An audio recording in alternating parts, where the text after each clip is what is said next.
Welcome to grade 12 economics tutorial part 1 of it.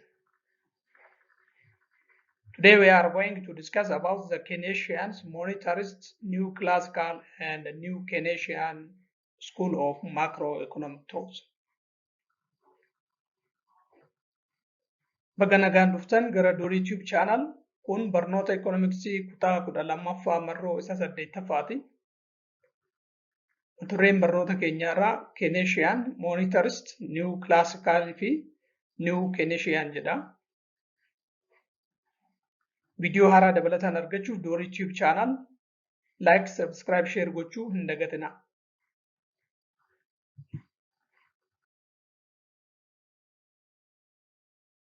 Next to classical and neoclassical, the third school of thought in macroeconomics is Keynesian economics. Neoclassical was still good for explaining the micro level, but pure explaining the macro level. The Great Depression of the early 1930s significantly altered classical economics as it is challenged the self-correcting market features and contradicts Say's law, which stated that supply created its own demand. So the main focus of the neoclassical economists are what on the micro level, and they are pure in understanding of the macroeconomic level. In fact, of this one, there is a great depressions which happened in the history of the world around the 1913s. And during this period, the game is changed from the classical and the new classical, new Keynesian, neoclassical, to the Keynesian economics thought. Because the classical and the new classical couldn't answer, or they can't overcome the problem of the Great Depression of the early of 1930s. Especially the Keynesian economists ask the classical and the new classical why the economy do not correct itself during the downfall of the world economy during this period. So there is no answer for classical and neoclassical for the Keynesian economics thought. Again, the Keynesian economics thought answers the question the classical and the neoclassical about the Say's law, which states supply created its own demand. So why not? The supply creates the demand during this period? Again, there is no answer. The acceptance of what the Keynesian during this period is become to what it is increasing, and the game is changed from the neoclassical and classical to Keynesian economics. Keynesian economics aimed to explain and minimize the effect of recession and depressions by offering policy prescriptions. So the economy is encountered with what? There is a depressions. There is the ill of the economy. As a result, there is a need of the treatment. So the Keynes postulates the role of active fiscal policy in order to overcome the Great Depression of the early 1930s. And during this period, the decline of the world economy is the main reason for what is the birth of the macroeconomics. According to the Keynes, the monetary policy is ineffective or useless in stimulating aggregate demand, employment, and the outputs. Therefore, fiscal policy is what is the active in order to overcome those problems. Gama turree yeroo darbe ilaalle irratti kilaasikaalii fi niiw kilaasikaalii waliin ilaallee turre. Yaadni school of thoughtiin inni sadaffaan Keynesian economics jedha. Niiw kilaasikaalonni baay'inaan kan isaan irratti xiyyeeffatan maayikiroo garuu maakiroo irratti understand gochuu hin dandeenye jarri kuniin ilaalchi isaan qaban baay'ee yookaan gadi bu'aa jechuudha. Keessattuu kufaatii diinagdee addunyaa isa tokkoffaa bara 1930 keessa ta'e inni kun yaada jijjiiramaa wayii fidee dhufe. Kunis yaadni jijjiiramaa maa inni taphni karamitti jijjiiramee kilaasikaalii fi niyoo kilaasikaalii irraa gara niiw Keynesiyaanitti dhufee jechuudha. Beekamtiin warra Keynesiyaanotaa baay'ee fudhatama argachaa dhufe. Maaliif jarri kun probleemii kana solvi gochuu hin dandeenye jechuudha. Kufaatii addunyaa diinagdee kana irratti addunyaa baraaruu hin dandeenye. Kanaaf Keynes ikoonomistiin jedhamu kun yaada haaraatiin dhufee jechuudha. Maakiroo ikoonomiin akka dhalatu sababa guddaa ta'ee jira bara kana keessa jechuudha. Innis maa inni active fiscal policy barbaachisaa. Ikoonomiin dhibamee jiraanii. Ikoonomiin addunyaa dhibamee jiraanii. Kanaaf immoo qoricha isa barbaachisaa jechaa jira. Qorichi kun immoo maal inni role of active fiscal policy kan jedhamutu isa barbaachisaani. Fiscal policy kana yoo mootummaa fudhate ikoonomiin asitti rakkoo keessa gale yookaan immoo diinagdeen asitti dhukkubsate kun fayyuu ni danda'a jee yaada jechuudha. Monetary policy'n immoo maal humna hin qabu. Keessattuu maal irratti aggregate demand, employment, output kana dabaluu irratti humna hin qabu. Humna kan qabu eenyuunni fiscal policy isa jedhamudha jechuudha. Fiscal policy kana gara fuulduraatti hin barattu. Fiscal policy waa'ee baasii mootummaa fi taaksii mootummaa qo'ata. Monetary policy'n immoo waa'ee qarshiiti jechuudha. Dhiyeessii qarshii akkasumas immoo waa'ee dhalashii kan qo'atu monetary policy jennaani.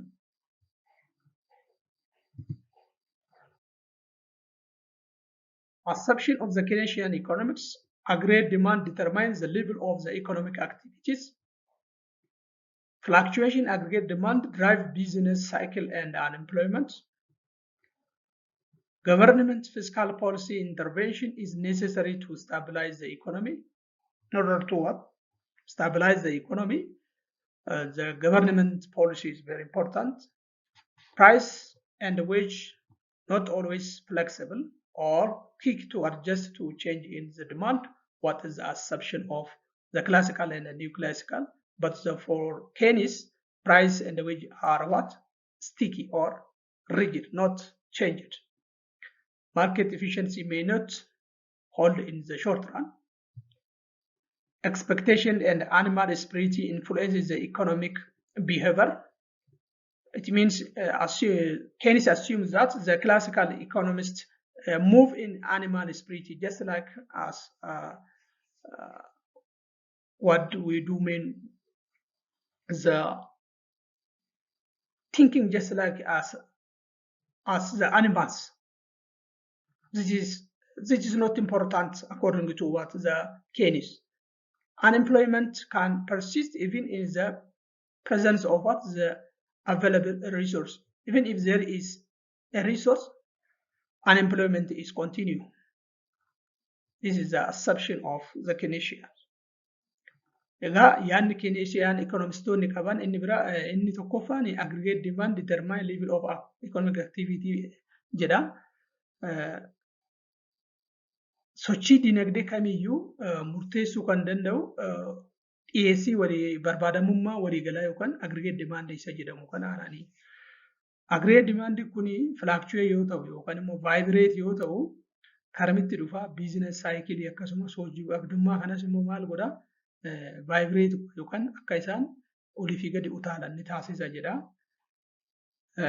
Ikonomii biyya tokkoo tasgabbeessuudhaaf government policies keessattuu fiscal policies baay'ee murteessaadha jedha.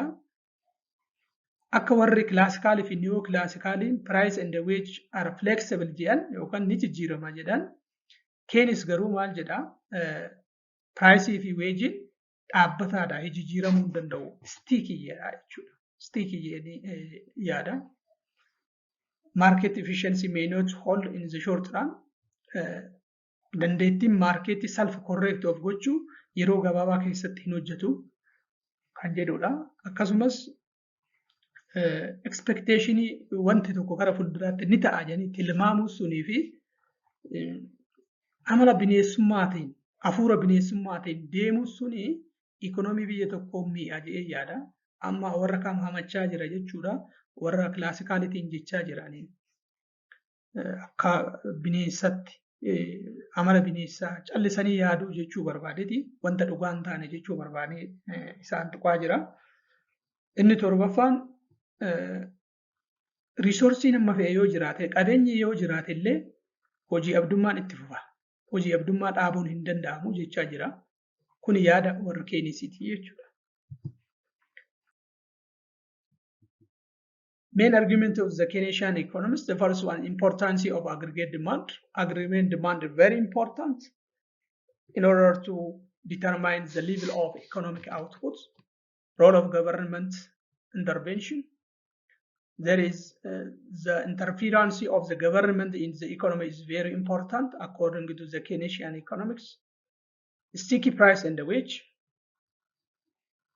It means price and the wage is sticky or fixed, never flexible. What the classical and the neoclassical assume. Multiplier effect, it means change in the spending can lead to impact on the economy.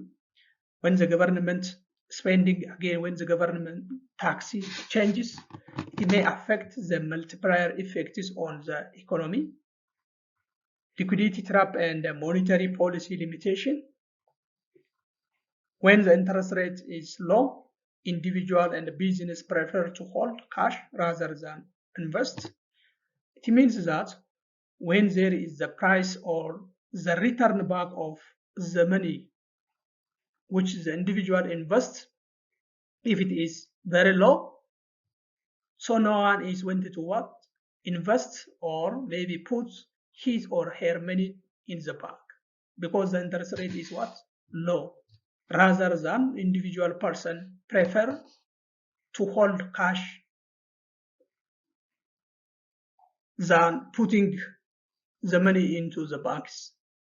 At that time when the individual prefer to hold cash, maybe the bank enter into the problem of liquidity traps or the shortage of the currency. This is what means the liquidity trap. Imperfect information and uncertainty. No one is perfect. No one has gets a correct information. Maybe something is happening in the economy unknowingly. So this is another argument of the Keynes. Long economic growth. It is better focus on the long economic growth. Full employment aggregate demand contribute to the long run economic growth. So this is some arguments of the Keynes.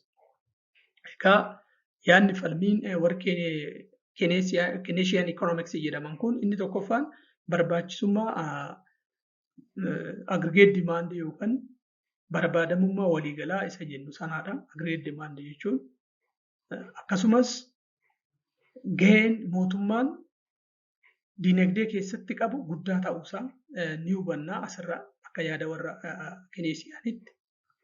Inni sadaffaan piraayisiinii fi yookaan immoo gatiin meeshaalee fi kaffaltii hojjettoota kaffalamu jijjiiramuu hin danda'u. Stiikii yookaan immoo fiiksidiyaa jechaa jirani. Garuu warri kilaasikaalee fi niyoo kilaasikaaliin piraayis weej flexible jiru lakkii akkasii miti jechaa jira. Inni kun immoo jechuudha.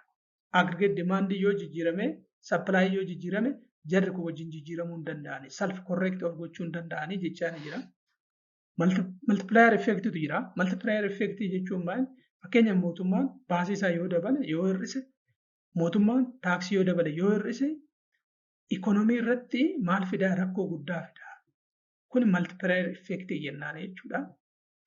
Liquidity trap and monetary policy limitation kan jedhamu immoo fakkeenyaaf dhalli qarshii yoo gadi bu'e namni kamiyyuu qarshii isaa baankii gochuu hin barbaadu. Maal gochuu barbaada? Harkatti baatee deemuu barbaada jechaa jira. Namni immoo baankiin kaa'u qarshii taanaan baankonni maal rakkoo maaltu isaan mudata? Rakkoo hir'ina kaareensii yookaan immoo qarshiiti isaan mudata. Liquidity trap keessa galu jechuudha. Kanaaf ammas yaada Keynes kaasu keessa inni kunis baay'ee murteessaa ta'uu isaati. Informationiin yookaan odeeffannoon namni argatu perfeektii miti. Wanta dhugaa ta'e qofa argachuun hin danda'amu jechuudha. Inni biraa wanti hin beekamne uumamuu danda'ani. Uncertainty addunyaan tun guyyaa guyyaan yookaan halkan tokkoon yeroo baay'ee wanta addaa keessa buluu dandeessi. Fakkeenyaaf ikoonomiin illee akkasuma guyyaa yerootti jijjiiramuu danda'a waan ta'eef jechuu isaati. Inni biraa fuulleffannoon keenya long run growth irratti xiyyeeffachuu qabna. Guddina yeroo dheeraa, guddina dinagdee yeroo dheeraa irratti xiyyeeffachuu qabna malee kan yeroo gabaabaa irratti xiyyeeffachuu hin qabnu kan jedhudha yaadni Keynes kaasu. Kun yaadota yookaan falmii inni falmaa jirudha jechuudha garee isaa wajjin.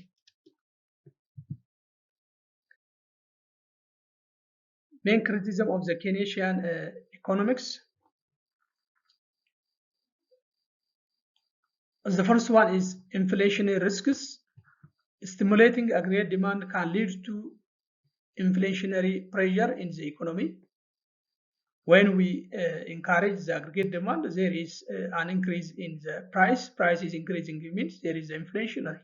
So the Keynesian economists forget about what the inflationary pressure as a result of encouraging the aggregate demands. Another weakness side of the Keynesian is crowding out effect. The Keynesian economists encourage the government interference in the economy, such as borrowing or increasing or decreasing the taxation. When the governments borrow huge amount of money from the banks, maybe the private investor encountered with the problem of the shortage of the currency. This causes the crowding out effect, or the business individual make out of the gain in the business. Rational expectations means people anticipate the future policy changes. Even if no one is correct or no one is perfect, but the people know what will going to happen in the economy. For example, let we assume nowadays the government, let we say, increase the tax on the traders or private firms. Then the society knows that when the government increase the tax on the businessmen, the business maybe increases the price in the near future. Therefore, the people know this one. But the Keynes do not understand this expectation. Long-term fiscal sustainability. If the fiscal policy failed to succeed, maybe there is a burden on the future generation and on the future economic growth. This is also another. Market efficiency and intervention. Keynes underestimated the ability of the market to self-correct, and there is also lack of consideration for the supply side. Keynesian economists, more or less, their attention is on the aggregate demand and they forget on the supply. Therefore, this is another weakness side from the Keynesian economists. Egaa qeeqni guddaan Keynesian economistoota irratti ka'u inni jalqabaan daddabbina jedhamee inflationary dhufu yookaan qaala'insa jireenyaa rakkoo qaala'insa jireenyaa fidu dagachuu isaaniiti. Aggregate demandii jajjabeessuun maal fidaa? Gatiin meeshaalee akka dabalu godha. Gatiin meeshaalee yoo dabale immoo inflationary dhufa. Kanaaf rakkoo inflationary duubaan dhufu kana hin hubanne demandii qofa dabaluu laalee malee akka inflationary yookaan qaala'insi jireenyaa duubaan dhufu Keynes hin hubanne jechaanii jiru. Inni biraa crowded out effect kan jedhu kana. Crowded out effect jechuun Keynesiyaanonni maal jajjabeessu harki mootummaa akka jiraatu. Ekonomii keessa jiru. Fakkeenyaaf mootummaan liqeeffachuu qaba. Mootummaan taaksii hir'isuu dabaluu qaba jedhu. Mootummaan fakkeenyaaf haa liqeeffatu jennu baankota irraa liqeeffata yoo ta'e warri dhuunfaa immoo invest gochuu danda'an namoonni dhuunfaan baankii yoo deeman qarshiin argatan. Qarshiin kun eenyu kennameera? Mootummaaf kennameera. Kanaaf investimentii isaanii jalaa dhaabbata. Investimentiin jalaa dhaabbate taanaan biizinesiin ala ta'uu jechuudha. Crowding out effect kan jennu isa kana. Rational expectation irrattis ammas rakkoo qaba. Keynes namni dhibbaan dhibbatti wannoo ta'uu baatullee wanta tokko tilmaamni isaa dhugaa ta'uu baatullee hamma ta'e dhugaa garuu. Fakkeenyaaf mootummaan warra daldaltootaa irratti gibira dabale haa jennu. Kanaaf uummanni immoo haga'e daldalaa irratti gibirri dabale yoo jedhu uummanni haga'eera. Gara fuulduraatti gatiin meeshaalee maal akka ta'u uummanni ni beekaa jechuudha. Maaliif daldaltoonni gibira har'a irratti bu'e kana eenyu irratti dabarsu uummata irratti gatii irratti dabalanii gurguratu waan ta'eef gatiin akka gara fuulduraatti dabalu ni beeka uummanni jechuudha. Kanaaf namni tokko wanta fuulduratti ta'u hin beeku jechuun hin danda'amu. Guutumaan dhibbaan dhibbatti beekuu baatu wanta ta'e ni beekaa irraa parsantii wayii ni beekaa jechuudha. Kanaaf Keynes isa kanallee understand gochuu dadhabee jechaa ni jiru. Inni biraa long term irratti qofa xiyyeeffachuun sirrii miti jechaa ni jiru. Maaliif karoora yeroo dheeraa kana mootummaan galmaan ga'uu yoo dadhabe idaan eenyu irratti bu'aa dhaloota gara fuulduraatti dhalachuuf deemanii fi ikonomii gara fuulduraatti guddachuuf deemu irratti rakkoo fiduu danda'a jedhanii yaadu. Inni biraa akka dadhabinaatti Keynesitti ka'u dandeettii gabaan qabdu xiqqeessuu isaati. Kanaanillee ni hamatamaan jechuudha. High marginal tax ratenis immoo karamitti rakkoo investimentii illee fiduu akka danda'u jechuudha. Inni kunis ka'ee jiraani. Lack of consideration for the supply side xiyyeeffannoo warra Keynesiyaanotaa inni guddaan maal irratti aggregate demandiidha.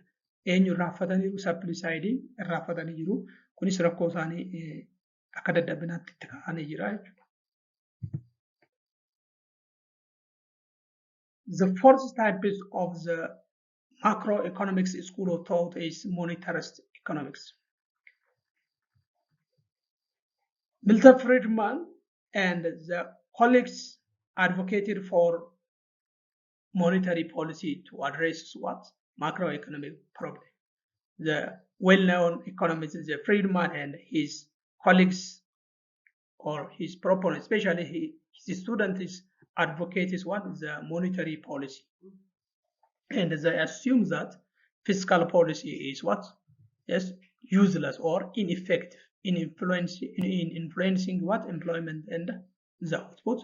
So monetary policy has what? The real effect. Macroeconomic xiinxalli inni afuraffaan waa'ee macroeconomic to'atii irratti kan jiru monetarist economics kan jedhamanidha. Friedman economistii baay'ee beekamaa kan ta'e namoota isa wajjiniin jiran gruuppii isaa wajjiniin keessattuu barattoota isaati kan isa deeggaraa turan waa'ee monetary policy fiscal policy osoo hin taane fiscal policy amma Keynes fiscal policy turre sirriidha jaa Jarri kun immoo lakki fiskaal poolisii osoo hin taane moonitarii poolisiitu caala. Real effectiin inni dhugaan moonitariidha jechaa jiru. Kanaan immoo useless ineffective humna hin qabu. Employmentii outputii irratti dhiibbaa fiduu hin danda'u jechaa jiru jechuudha.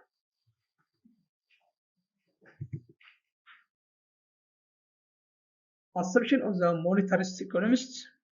The first is quantity theory of money. Money supply have the direct effects on the general price level in the economy. Rational economic agencies. Individuals have rational expectation about the future economic condition. It means that the individual person, again, the individual firms maybe know what will happen to the economy in the near future. Market efficiency. It means markets are efficient and self-correct. Long-run neutrality of the money. Change in the money supply do not have real impact on output or employment in the long run. Stable money demand function, because the velocity, since the velocity of the money is constant, the money demand is what? It is neutral. There is no fluctuation.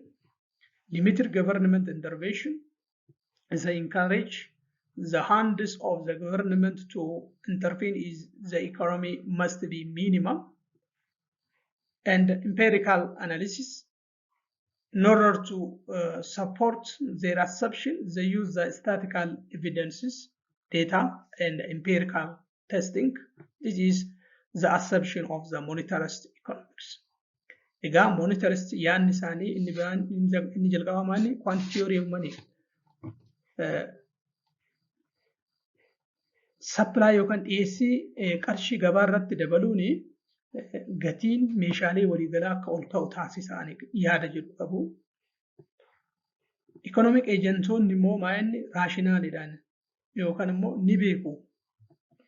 Economic agencies warri jennu fakkeenyaaf eenyu ta'uu danda'a? Householdii, nama dhuunfaa, farmi dhaabbilee dhuunfaa, mootummaa ta'uu danda'ani. Kuni ni beekuni. Raashinaaliidha. Wanta hunda perfectii beekuu jedha. Marketiin illee akkasuma maayinni efficientiidha, gahumsa qaba, self correct of gochuu danda'a jedhanii warra yaadanidha monetaristoon. Yeroo dheeraa keessa qarshiin dhiibbaa fiduu hin dandeessuni. Keessattuu oomisha irratti, hojii irratti, namoota hojii argatan irratti dhiibbaa fiduu hin danda'u jedhanii yaada kaasu. Hammi barbaadamummaa qarshii immoo maayinni dhaabbataadha. Injijjiiramuni. Kunis velocity kan jennu jira. Velocity of currency maayinni dhaabbataa waan ta'eef rakkoo fiduu hin danda'u jedhanii yaadaa jiru. Wanti isaan biraa jajjabeessan maayinni harki mootummaa ekonomii keessa yookaan diinagdee keessa xiqqaachuu qaba. Dhumarratti maal fayyadamu? Empirical analysis yoo jennu maayinni yaada isaanii informationii asitti ka'e kana support gochuudhaaf dataatti fayyadamu. Information statistical evidence akkasumas immoo wanta tokko test godhanii qoratanii ilaaluudhaan yaada isaanii kana maal godhu support gochaa deemu jechaa jira. Criticism of monetarist economics. The first one, overemphasis on the monetary policy. The attention given for the monetary policy is over simplistic view of the economy, but the economy is a complex one. Lack of consideration for the aggregate demand. More or less, the monetarist economy depends on the aggregate supply rather than the aggregate demand. Inflexible money supply rules. That means rigid rule for money supply. Inadequate understanding of financial markets, limited focus on real sector factors such as productivity and innovation, neglect income distribution and income inequality. That means narrow focus on monetary variables.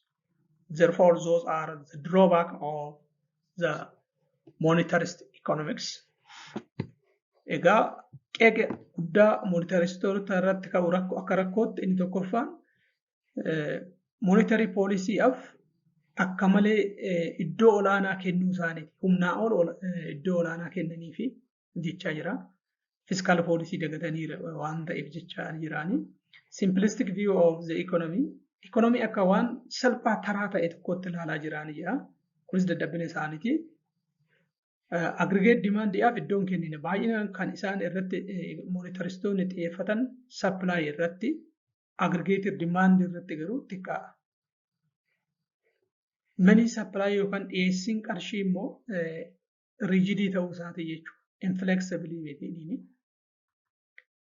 Financial marketing kuma seeranii wanti isaan hubannoon isaan qaban xiqqaadha. Real sector irrattis akkasuma hubannoon isaanii xiqqaadha. Fakkeenya real sector jechuun oomishtummaa fi kalaqa irratti ilaalchi isaan qaban xiqqaa ta'uu isaati. Wanti biraa isaan fudhatama immoo dhabsiisan maa'inni akkaataa galiin yookaan immoo inkaamiin namootaa itti qoodamuu irratti akkasumas walqixxummaa irratti ittiin amananii jechuudha.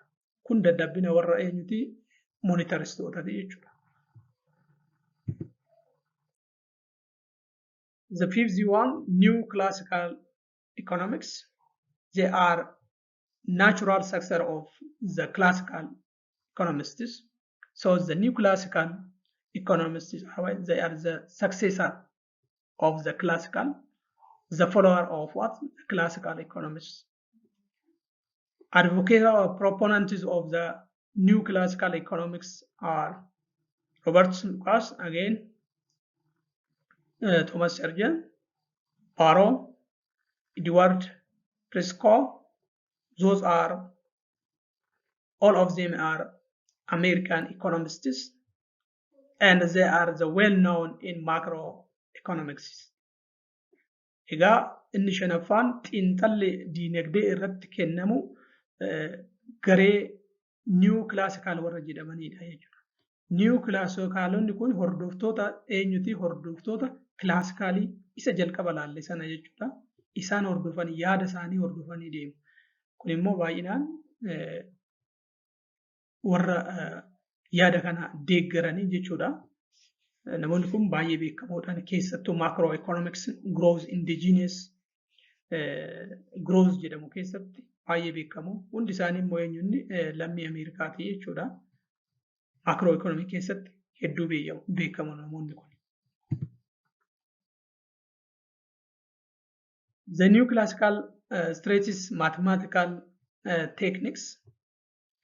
They support classical idea on what? On flexible price and wage, rational expectation or perfect foresight, the efficiency of the market, and full employment. The economy's fluctuations are due to rational agents, not nominal rigidities.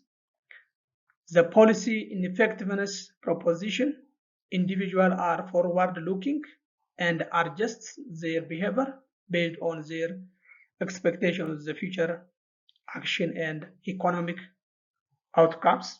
Policy ineffectiveness proposition means maybe the government introduce a new policy today. When the government introduce some new policy today, the society may know, yes, what will going to happen in the economy in the near future. If the society know what will happen to going to in the near future in the economy, so the policy government undertaking is what? It is useless, because the people today started to adjust their behavior, their consumption, their investment, their activity is adjusted in today. Therefore, the intervention of the policy of the government is what? Useless. This is what do mean. Egaa new classicalonni kun teeknika mathematical bifa herreegatti fayyadamu theory qofaa miti akka warra kaanii jechuudha. Isaanis warra eenyu deeggaru? Classicalii deeggaru. Yaada maali? Flexible price and wage fi gatiin meeshaalee fi gatiin hojjetaaf kaffalamu jijjiiramaadha, dhaabbataa miti ni jedhu. Namni rational expectation qaba jedhu. Kana jechuun gara fuulduraatti wanti tokko maal akka ta'uuf deemu uummanni ni beeka, namni tokko ni beekani. Perfeekti sirriitti beekani. Ikonomii keessa wanti tokko amma mootummaan amma waan ta'e tarkaanfii yoo fudhate gara fuulduraatti diinagdee keessatti maal akka ta'uuf deemu namni ni beeka jedhu. Gabaanis waan tokko murteessuudhaaf gahumsa qaba jechaa jiru. Wanti hunduu immoo hojiirra oola. Riisoorsiin qabeenyi humna namaa ta'uu danda'a, roo maateeriyaalii, faayinanshaalii ta'uu danda'a. Hundumtuu iyyuu hojiirra oolaa jira. Rakkoon hin jiru jechaa jiru. Egaa inni biraa isaan kaasanii policy ineffectiveness proposition. Policy ineffectiveness proposition kun poolisii mootummaan imaammata mootummaan baasu tokko yeroo inni hojiirra hin oolletu jira. Fakkeenyaaf akkan sila isiniin jedhetti mootummaan taaksii dabalee kun poolisiidha jechuudha. Poolisii baasan taaksii dabalee eenyu irratti? Daldalaa irratti. Kanaaf immoo uummanni immoo maal beekaa? Gara fuulduraatti gatiin meeshaalee akka dabalu beeka. Kanaaf maal eegala jechuudha? Uummanni har'umaa jammaree of qopheessuu eegala. Gatiin meeshaalee akka dabalu waan beekuuf of qopheessaa deemanii jechuudha.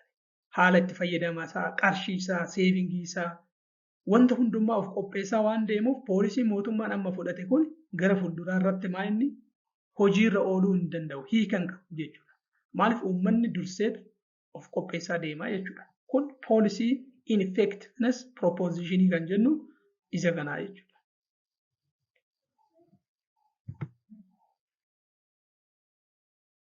Assumption of the new classical economics, rational expectation, we already discussed this one. Market efficiency discussed with that. Microeconomics foundation. The new classical economics is the base for what? The foundation of the microeconomics. Importance of microeconomics in foundation of macroeconomics. So this is a very important point. Policy ineffectiveness, as I told you, real business cycle theory, efficient market episodes. This is the assumption of what? The new classical economists. Kunika yaadota warra eenyuti new classicality waliin ilaalle already deddeebii jira.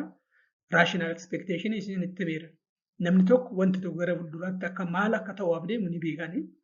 Markettiin immoo maal gahumsa qabdi. Waan tokko murteessuu irratti humna ni qabdi jechaa jiru.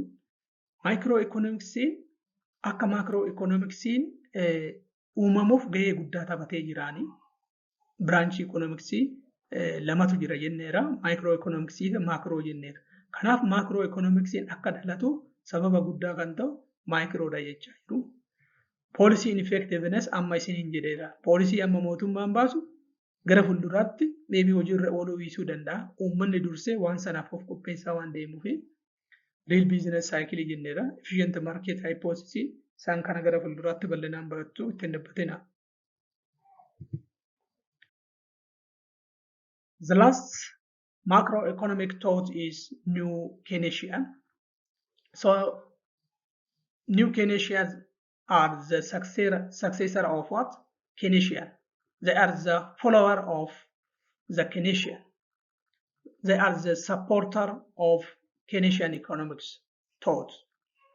The proponents or advocator of New Keynesian economics, the New Keynesian economics is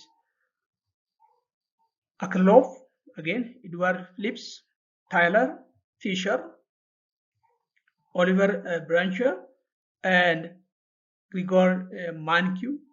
This person is very known for his textbook, Macroeconomics. So they are what? They are the advocator or they are the supporter of New Keynesian.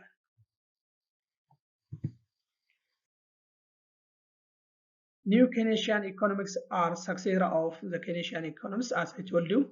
Markets are not perfect, as the classical economists suggest. This is the idea of New Keynesian. They accepted the rational expectation hypothesis. Again, they stressed the existence of nominal rigidities, that is, price and wage do not adjust continuously, or that means instantaneously to change in the economic conditions, such as shift in aggregate demand and aggregate supply. When the aggregate demand and aggregate supply, there is the price and the wages as it is sticky. They argue for government to stabilize the economy, encourage, similar to the Keynes, they encourage the hand of the government interference in the economy. The most recent wave of new Keynesian economics is more in micro based rather than on the macro. During at this time, more or less, their attention is moved from macro to micro. Egaa warri new Keynesian kun immoo hordoftoota eenyuti? Keynes innirra maal jedhanii yaadu? Maarkettiin perfeektii miti, ga'umsa hin qabu akka warri kilaasikaalii jedhan sanaa miti jechaa jiru. Rational expectationii kana fudhatanii jiru. Nominal rigiditiin jiraachuusaa. Nominal rigidity jechuun piraayisii fi weejiin flexibilii ta'uu hin danda'u. Yeroo aggregate demand fi aggregate supply shift ta'u, piraayisii fi weejiin wajjin shift ta'uu hin dandeenye. Achuma jiru, bakkuma tokko taa'anii jiru jedha. Harki mootummaa immoo gabaa tasgabbeessuu keessatti, ikoonoomii diinagdee biyya tokko tasgabbeessuu keessatti harki mootummaa jiraachuu qaba jedhu. Kanaaf yeroo ammaa kana immoo niiw Keynesiyaanonni maakiroo MA irraa yaada isaanii karamitti fidaa jiru? Maayikiroo ikoonoomii irratti xiyyeeffannoo guddaa kennaa jiru yeroo ammaa kana jechuudha. So this is all about the macroeconomic school of thought. I think you can understand some important points from this video. See you next time with another. Thank you for today.